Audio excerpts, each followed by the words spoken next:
Started off as a disturbance, and sometimes a lot of calls start off that way until you get there and figure out what's kind of happening. Just going into it, my mind was just kind of like all over the place because I didn't know what I was getting into. So I was like, okay, we're just gonna get in there. We're gonna have to figure out what's going on. Obviously, the victim had family members around her, so I directed one of the family members to put pressure on her neck just to keep the bleeding down until I can come back to help with first aid.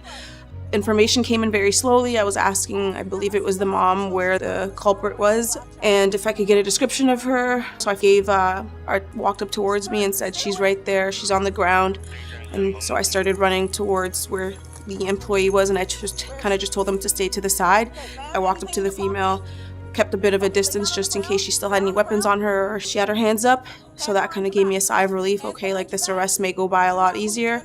So I handed her off to one of my colleagues. He took her out, and then I went back to the victim, and then I saw the victim. So I just had the family kind of step away. I put pressure on it. I kept her talking to me. I had her do some like wiggle your fingers, wiggle your toes, tell me your name just to see how alert she was, to see if she knew where she was, like what her name was, just like the little details. Hospital, Sunnybrook, they do amazing work there. So when she left and the paramedics said life-saving efforts were made.